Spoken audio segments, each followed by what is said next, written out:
Muito bem, eu quero ler um texto da palavra de Deus. E você que está aí ligado comigo, né? Preste atenção nesta palavra, porque ela vai vir de encontro justamente com você que está cansado, se sente cansado, né? Se sente abatido. Você que está aí do outro lado, que está vivendo uma batalha espiritual muito grande, e você sente como se as suas forças estivessem acabando. Essa palavra é para você. A palavra que eu vou trazer aqui, a reflexão, é para você também que está pensando em desistir. Porque você não consegue ver uma resposta. Você não consegue enxergar uma direção. Então eu quero falar com você sobre esse texto aqui, que eu acho muito poderoso, tá? Que diz assim. Isaías capítulo 41, verso de número 13. Pois eu sou o Senhor, o seu Deus, que o segura pela mão direita e lhe digo, não temas, porque eu te ajudarei. Qual que é a primeira informação desse texto? Eu sou o Senhor, o seu Deus. Segunda informação, que o segura pela mão direita e lhe digo, não temas, porque eu te ajudarei. Esse texto aqui ele é muito poderoso, porque em primeiro lugar, é que a informação que ele nos traz é que nós não lutamos sozinhos. Você só luta sozinho se você quiser. E se você lutar sozinho, você não vai conseguir vencer. É fato, né? E por que, pastora? Porque quando você luta sozinho, as suas lutas, você luta de forma limitada. Primeiro, que a nossa luta, ela não é contra a carne e contra a sangue, mas é contra o quê? Principados, potestades, assim vai, como diz o livro de Efésios. Então a nossa luta, ela não é no âmbito físico, ela é no âmbito espiritual. Então se ela é no âmbito espiritual, nós precisamos do quê? De Deus. Precisamos da presença de Deus, precisamos da direção de Deus, precisamos dos olhos de Deus. Por quê, pastora? Os nossos olhos são limitados, os nossos pensamentos, o nosso sentir, mas o de Deus não. Deus, ele vê as coisas de forma diferente, porque aos olhos dele as coisas são nuas. Aos olhos de Deus não há coisas ocultas. Lembra de Adão quando quebra uma aliança com Deus? Ele se esconde de Deus, mas Deus vai atrás dele e pergunta para ele, Adão, onde tu estás? Porque antes do pecado, o relacionamento de Deus com Adão não tinha barreira. Mas o pecado trouxe uma barreira no coração de Adão. E não só no coração de Adão. Todo homem que peca contra Deus, todo homem que quebra uma aliança com Deus, ele fica igual a Adão, ele se esconde porque ele não se acha nem merecedor de conversar com Deus. Eu já atendi pessoas que disseram assim, eu não me acho nem digno de entrar dentro de uma igreja. Eu não me acho digno de dobrar os meus joelhos e conversar com o Senhor. Por quê? Quando você chega na consciência do pecado que você faz, que você pratica, e você entende que isso quebra uma aliança com Deus, você se sente imundo.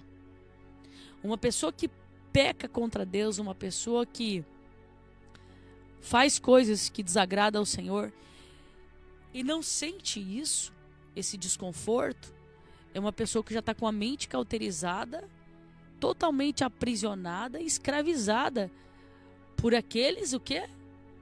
Principados, potestades, hostes espirituais que rege tudo aquilo ali, né? Porque o que está por trás desses pecados são todas essas legiões terríveis. E quando nós vemos pessoas que estão na prática, estão aprisionados e agem de forma comum, de forma normal, são pessoas que já estão totalmente escravizadas. Ontem, eu recebi uma mensagem de uma pessoa pedindo uma ajuda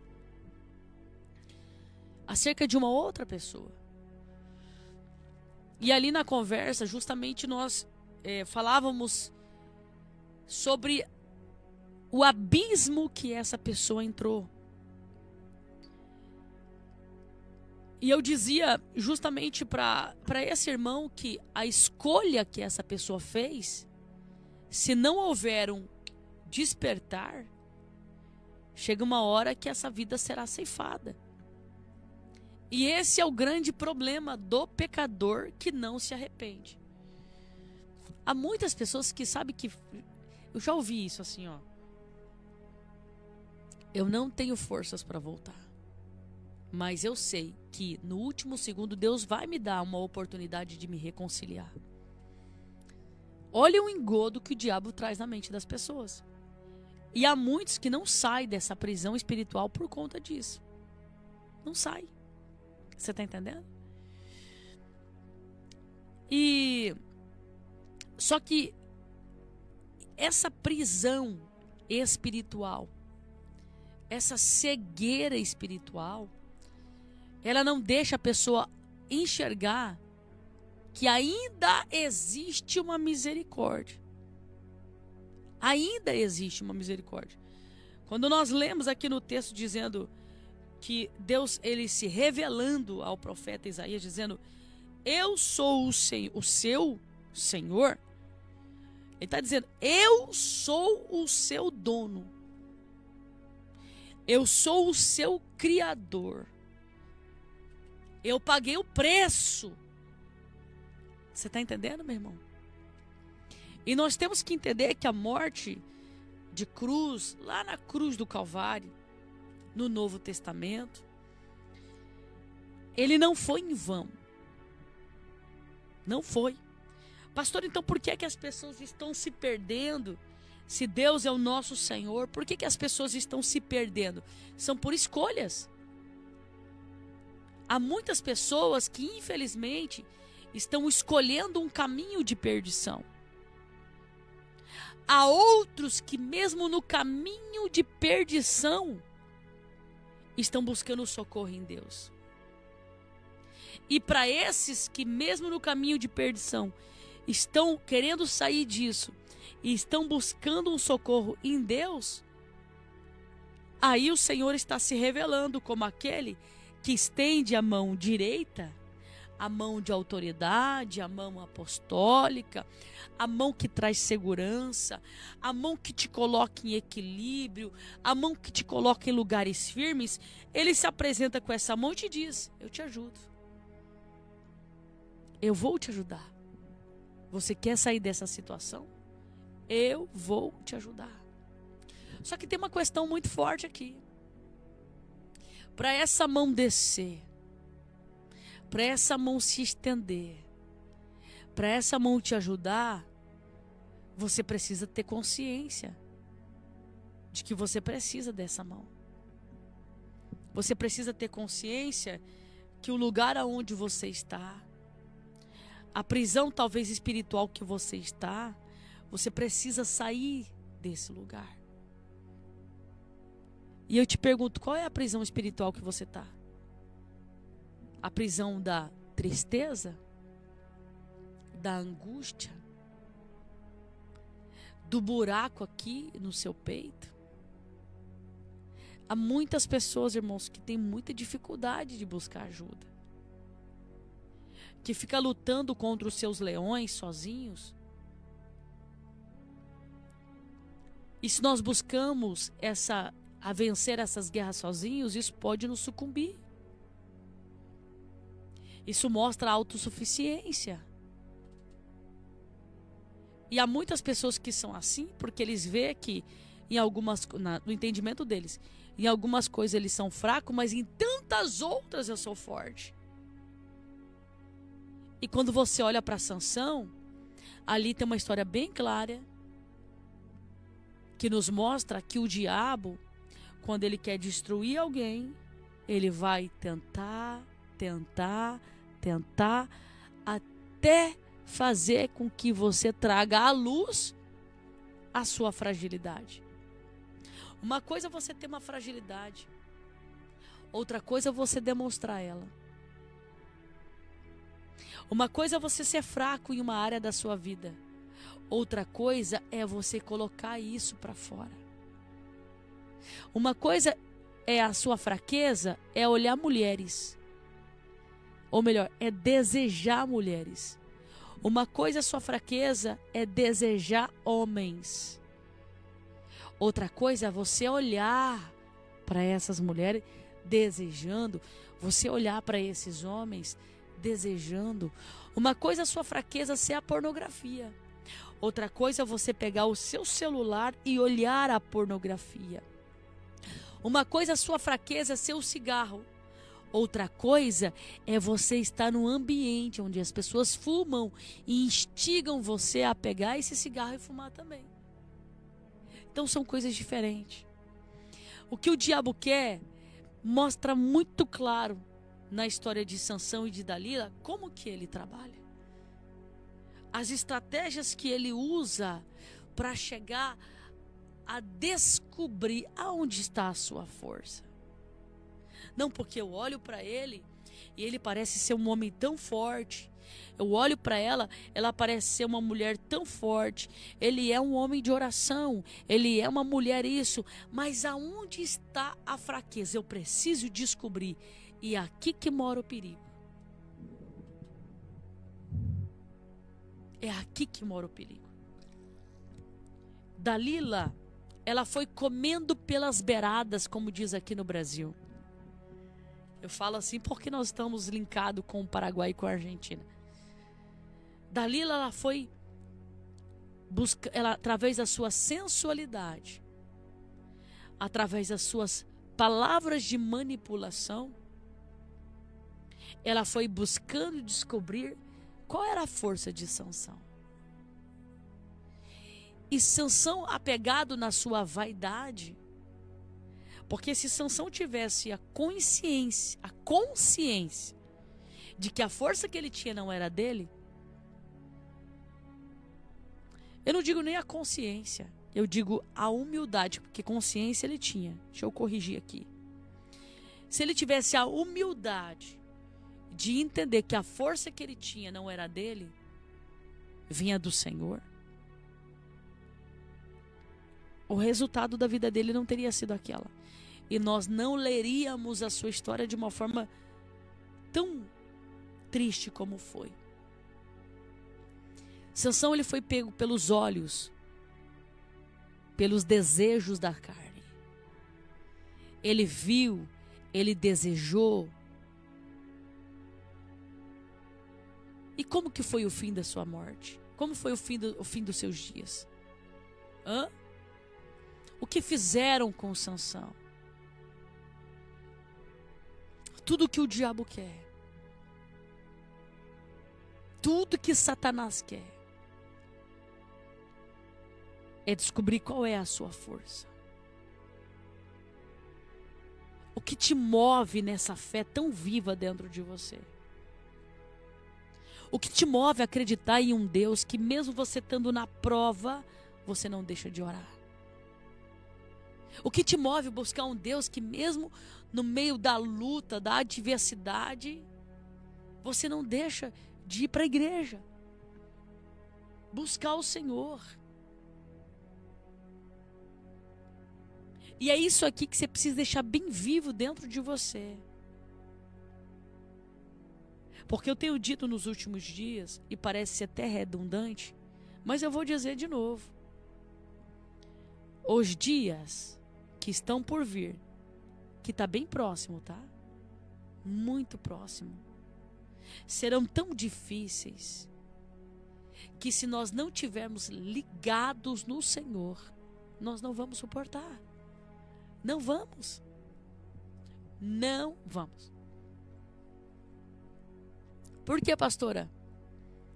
Porque nós precisamos entender aquilo que Sansão não entendeu. A força, ela vem do trono de Deus.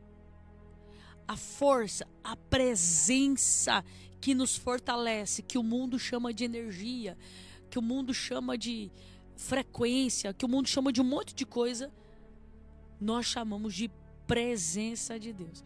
A presença de Deus, quando ela entra dentro dessa matéria aqui, meu irmão, ela tem o poder de arrancar tudo que há de ruim dentro de nós. Tudo. Você já viu aquelas pessoas que chegam perto de você, te dá até sono, você fica, meu Deus, eu cheguei perto da pessoa, me deu um sono, me deu uma preguiça, me deu uma moleza. Aquela pessoa está carregada. Está carregada do quê? De uma energia tão ruim. Quem sabe aquela pessoa está com tanto problema, com tanta... está numa luta tão grande que ela mesma não acredita que ela vai sair disso. E isso vai atrair o quê? Os espíritos ruins que aprisionam vidas. Aí quando você chega perto dela, você sente tudo isso, você precisa entender que você não está perto dessa pessoa em vão.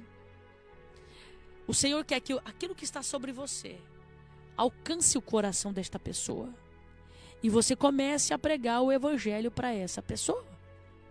Simples assim. Eu estava ontem numa reunião com as meninas e nós estávamos falando sobre, por exemplo, casas de recuperação. Tá? Você sabia que muitas pessoas não querem fazer obras nos hospitais, nos presídios, em casas de recuperação? Sabe por quê?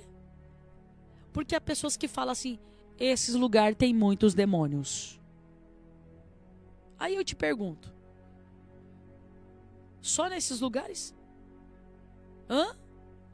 Só nesses lugares tem muito demônio? Então quer dizer que a igreja de Cristo na terra tem que ter medo de entrar nesses lugares só porque tem demônios? Demônio tem em todo lugar, meu irmão. Demônio tem nas esquinas. Demônios tem em muitos lugares. Ah, mas não tem na minha casa. Glória a Deus, porque você é uma mulher que ora. Agora, a igreja precisa entender que nós precisamos urgentemente não só entrar dentro dos hospitais, que graças a Deus nós estamos lá. Não só dentro dos presídios, que graças a Deus nós estamos lá. Não só dentro das casas de recuperação, porque graças a Deus nós também estamos lá. Mas nós precisamos estar na faculdade, nas escolas. Ainda nós, eu falo como representante da nossa igreja, não estamos lá. Mas nós precisamos estar lá. Sabe por quê? Aonde há ausência de luz, a escuridão governa. Eu ouvi hoje de manhã um vídeo de uma mãe contando um relato que foi apresentado para o seu filho um aplicativo de pornografia e o menino é adolescente. Aonde que foi apresentado? Dentro da onde? Dentro das escolas. Ou melhor, dentro da escola. Agora eu te falo uma coisa. Por que que a igreja tem que ter medo de estar nesses lugares? Medo de capeta? De demônio? Não, meu irmão. Eu tenho que ter temor da mão de Deus. Porque se a mão de Deus descer em mim agora, eu posso fazer o que for. Eu não vou sair desse lugar. Agora, se o cão se levantar contra mim e eu dobrar o meu joelho e me humilhar na presença de Deus, ele tem que sair. Quando Isaías diz que Deus é o meu Senhor, Deus é o meu Senhor. Ele é o meu dono. Ele é o dono do meu coração. Ele é o dono da minha alma. Agora, quando eu entrego essa alma para outros lugares, aí é uma consequência minha. Só que, se você se arrepender, se você entregar a sua alma para a prostituição, para qualquer outra entidade, se você entregar a sua alma para o alcoolismo, para o tabagismo, mas se você se arrepender e disser, Senhor, eu me arrependo, eu não quero mais isso, não faz bem para mim. Está destruindo a minha vida, está destruindo o meu casamento, está destruindo a minha família. Se você disser isso e disser, eu quero entregar hoje a minha alma aos seus governos, tudo que está abaixo disso vai ter que respeitar a voz do Senhor na terra quando descer em seu favor. É assim. Você está entendendo? E eu falo isso porque eu ouvi agora por esses dias alguém dizer assim, mas nessas casas de recuperação tem muito demônio. Ah, é? Então quer dizer que a igreja tem que cruzar os braços, daí as outras religiões, entidades, seja o que for, vai dominar. E daí? Fala pra mim. A gente tem que deixar de ser besta, religioso. Tá, meu irmão? A igreja tem que estar em todos os lugares. Em todos os lugares. Aonde o Senhor te enviar, você precisa estar. Para colocar a semente do evangelho lá dentro. Semente do evangelho. Uma alma, meu irmão, vale mais do que o mundo todo. Agora celebraram dizendo que há mais evangélicos no Brasil do que católico. E eu fiquei pensando, falei, aonde está todos esses evangélicos? Porque hoje em dia virou moda dizer que é crente, né? Aonde está? Porque se tivesse mais evangélicos do que católico ou de qualquer outra religião, o Brasil não poderia estar nesse cativeiro que está, né? Nesse cativeiro, nessas quebras econômicas que está, nesses desníveis que está, nessa opressão que está. Se nós fôssemos literalmente a maioria de cristãos evangélicos, esse Brasil não deveria de estar na guerra que está, meu irmão. Agora eu te falo uma coisa. Preste atenção. Dia de culto. Aonde estão os crentes? Agora tu pergunta para ele assim: vão comer um churrasco? Ele atravessa a Macedônia. Atravessa para estar. Atravessa para estar. Aí tu fala assim, retiro espiritual, 250. É muito caro. Aí o pastor tá lá dizendo, nós temos que pagar a chácara, temos que fazer isso. É muito caro. Aí tu fala pra ele assim, vamos fazer um cruzeiro. Vamos fazer uma viagem. Vamos fazer no seu... Tudo o que é, meu irmão, voltado pra carne. As pessoas são flexíveis. Tudo que é voltado para o espírito, as pessoas, meu irmão, elas têm uma guerra dentro delas que é absurdo. Absurdo.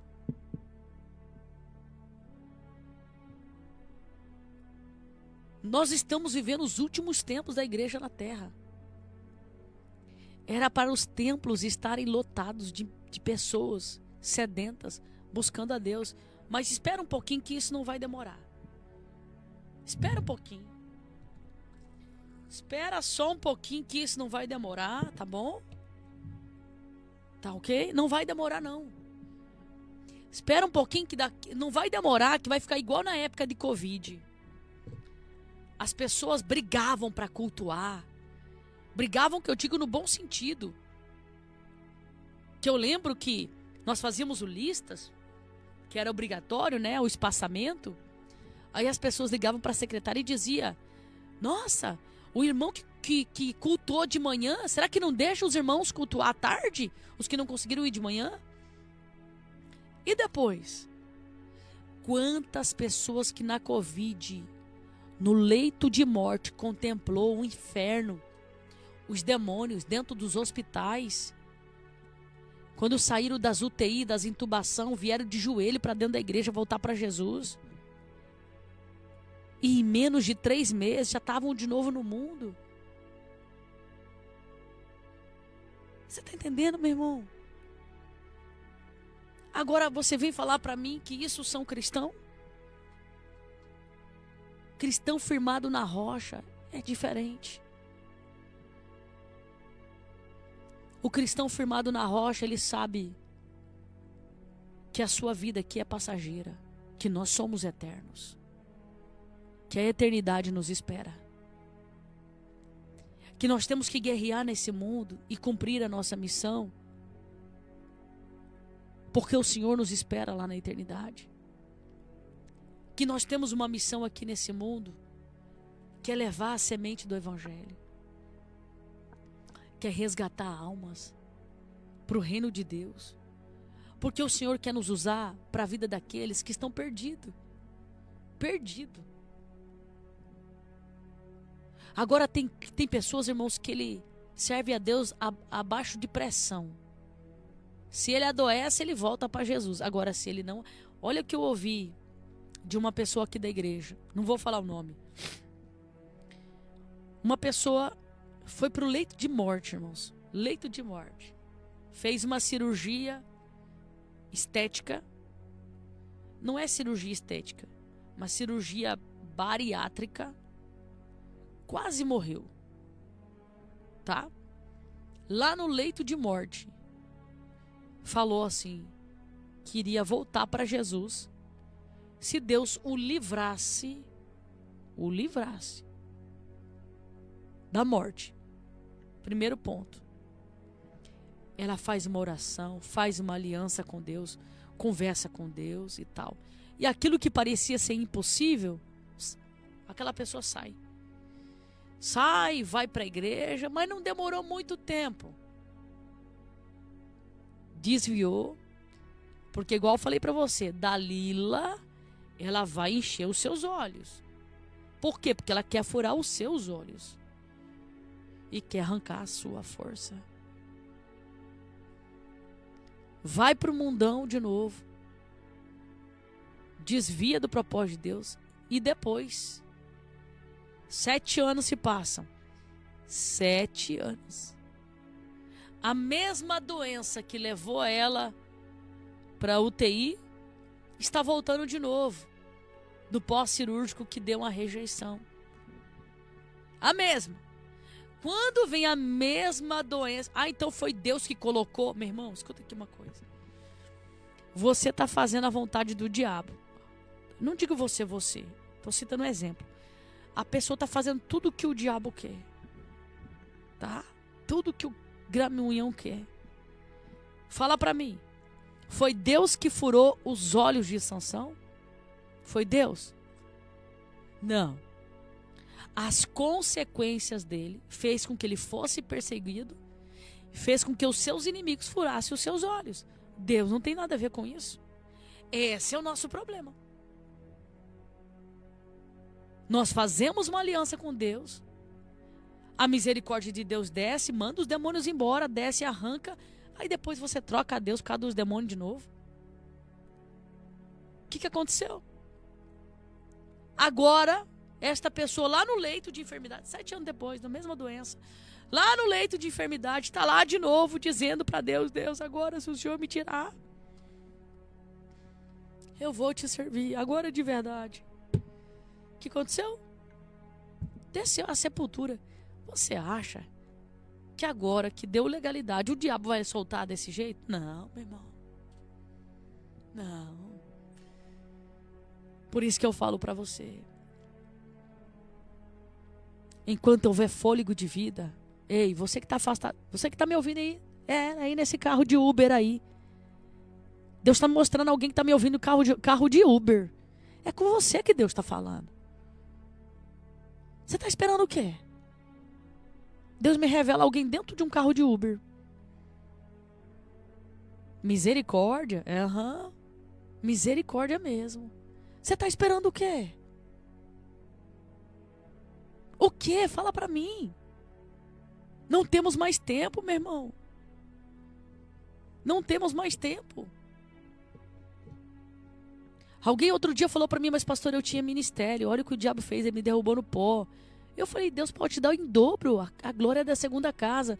Nós só precisamos ser sinceros com o Senhor, irmãos. Parar de falsidade, parar de viver uma vida de mentira. Uma vida de mentira. Uma vida de mentira. Olha o que eu ouvi outro dia. Uma mãe pediu oração para um filho que estava cansado de trabalhar de CLT. Cansou de trabalhar de CLT. Porque ganhava pouco. Escuta isso. Outro dia não, acho que faz acho que uns 3 anos. Vocês vão lembrar desse fato. Você deve ter assistido no jornal. Escuta isso. Cansou de trabalhar no CLT. Cansou. Aí recebeu uma proposta para trabalhar com produtos ilegais. Filho de crente. Agora eu vou te falar uma coisa, meu irmão. Você quer trabalhar pouco e ganhar muito? Que matemática que é essa? Você quer ganhar muito sem se esforçar para ter uma profissão? Que matemática é essa? Você quer ganhar muito, mas não tem uma profissão?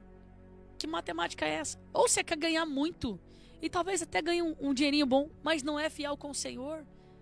Aí se revolta. Que matemática que é essa, meu irmão?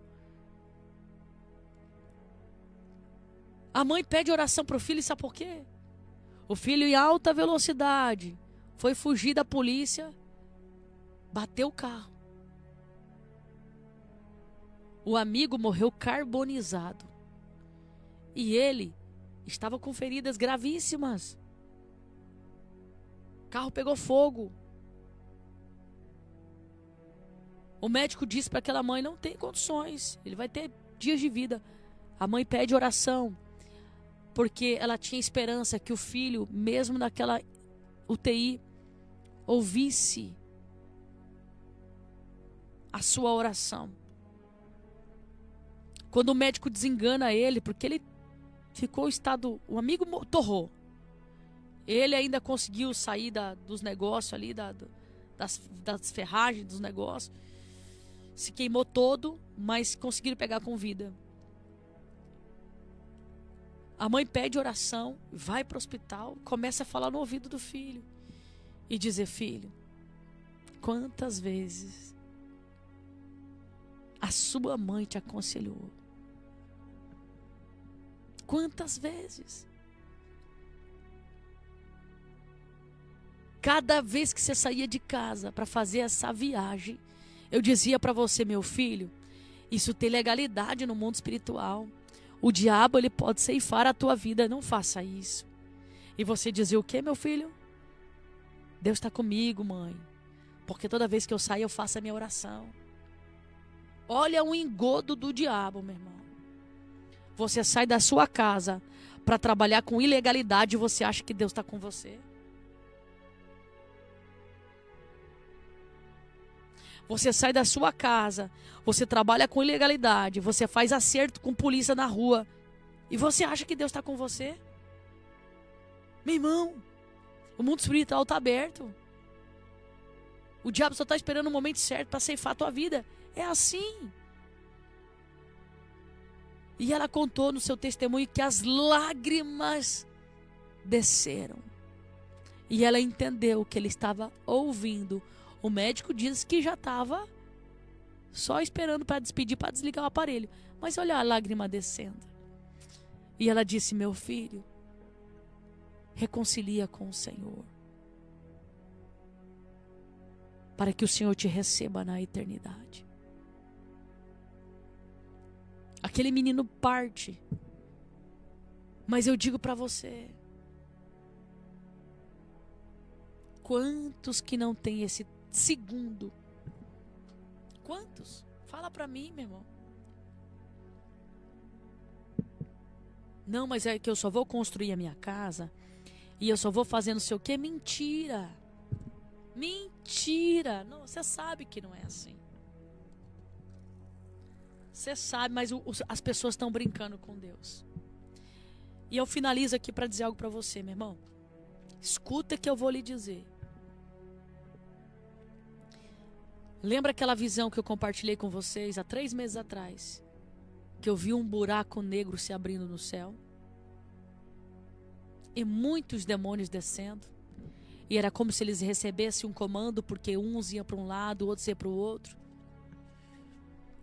E eles ficavam parados nos ares como se esperasse um comando.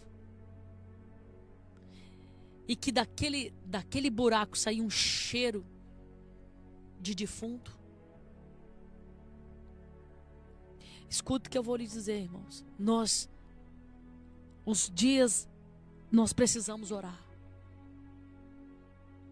Semana passada, segunda-feira, eu deitada, meu esposo ali no celular, vendo uma viagem nossa que eu vou pregar fora do Brasil.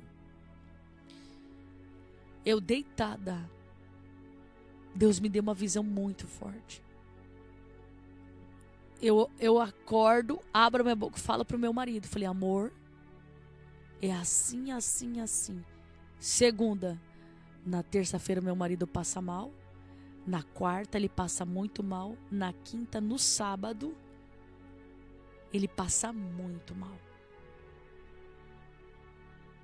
Você está entendendo? A gente se levanta em oração, levantamos os intercessores, veio como se fosse uma virose. Mas não era uma virose normal. Você sabe quando é espiritual, irmão, porque virose corta com a medicação.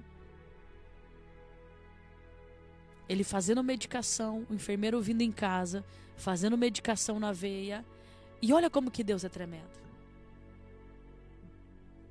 Eu estava orando. E olha como que Deus é tremendo, irmãos. Uma missionária de Curitiba, nossa amiga, fala, pastora, paz, tudo bem?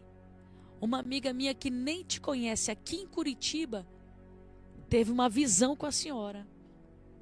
Eu falei, manda para mim. Irmãos, olha como que Deus é. Quando você está no propósito de Deus, quando você vive uma vida de temor ao Senhor, quando sopra o vento, Deus levanta intercessores que nem te conhece para orar por você. Você acredita nisso? Uma mulher de Curitiba que não me conhece, que nunca esteve comigo, manda assim para a missionária, minha amiga Maria de Lourdes. Maria de Lourdes, sabe aquela missionária, aquela pastora de Foz do Iguaçu que prega, que é a tua amiga? Ontem à noite, cheguei do culto, estava aqui em casa e Deus me trouxe ela olhava para mim. Só que ela estava numa escuridão tão grande que ela olhava para mim, como se ela estivesse pedindo ajuda. Escuta isso, irmãos. Escuta só. Olha Deus levantando intercessores. Você está entendendo? É por isso que nós precisamos nos colocar no propósito de Deus. Na segunda-feira eu tive uma visão muito forte. Eu deitada, meu marido estava sentado, pesquisando a nossa... E eu falei para ele. Eu falei, amor... Eu deitei, irmãos, que eu estava cansada. Sabe aquele cochilo que você tem? Eu tive aquele cochilo. E eu tive a continuação da visão que Deus me deu há 3 meses atrás. Só que Deus me trouxe algo. E eu vou falar uma coisa para você. Tem coisas, irmãos, que eu não tenho como falar, porque tem pessoas que não entendem. E as pessoas que não entendem, elas polarizam outras pessoas que têm temor a Deus. Por isso tem coisas que não dá nem para falar. Você precisa orar muito pelos pastores. Os homens e mulheres de Deus estão na frente do trabalho das igrejas. Interceda pelos profetas de Deus que têm levado a mensagem da verdade. Tá? Porque esses profetas são muito perseguidos. Muito perseguidos. E nós precisamos orar muito. Eu finalizo essa reflexão dizendo para você assim: Interceda pelos pastores que estão na frente das obras. Porque vem um ataque muito forte contra os que estão na frente das batalhas. Pastores, missionários, evangelistas. Aqueles que estão na frente da batalha. O inimigo está com uma fúria muito grande da igreja na terra. Vem um ataque, uma estratégia diferente na terra contra a igreja. E nós precisamos focar na palavra. Focar na palavra de Deus. Foca na palavra, oração e jejum. Irmãos, desça a casa do oleiro. Desça em jejum, em oração. Leia a palavra de Deus. Em breve vocês vão entender. Nós precisamos estar juntos, unidos em oração. Unidos em oração. Para que o Senhor venha nos blindar e nos guardar. Em nome de Jesus. Amém? Eu posso orar por você? Eu quero fazer uma oração pela sua vida. Coloca a mão no seu coração. Coloca a mão no seu coração. Você está oprimido? Você está triste? Você se sente desmotivado? Você que está fazendo a obra de Deus, você se sente cansado? Eu quero orar por você, sabe por quê? Você não pode parar. A obra de Deus precisa de homens e mulheres de Deus como você. Pessoas sinceras, que têm amor ao reino de Deus, que têm amor às almas. E é por isso que essa opressão, essa batalha tem vindo tão forte contra a sua vida. Porque o inimigo ele quer parar você. Mas em nome de Jesus, isso não vai acontecer. Porque se você estava sentindo isso, a partir de agora você não vai sentir mais. Porque eu vou orar junto com você e vamos mandar embora esse sentimento. Vamos orar? Senhor, visita agora esse coração. Esse coração que está triste, decepcionado, que se sente oprimido, deprimido por tantos ataques espirituais. Esse coração, Pai, que já está quase se inclinando para a desistência. Essa mão que está baixada, esses joelhos que estão cansados. É por esse coração que eu intercedo agora e te peço, em nome de Jesus. Em nome de Jesus. Espírito de Deus, visita agora esse coração. Arranca essa tristeza, essa angústia, essa opressão na mente. Em nome de Jesus. Senhor, quem sabe essa pessoa tem sido atacada em muitas áreas.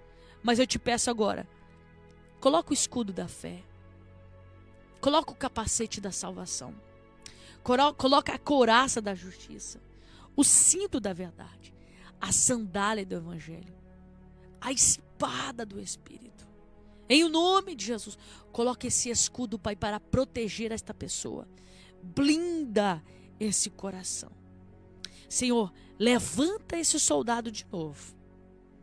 Esse soldado, essa soldada que estava quase desistindo.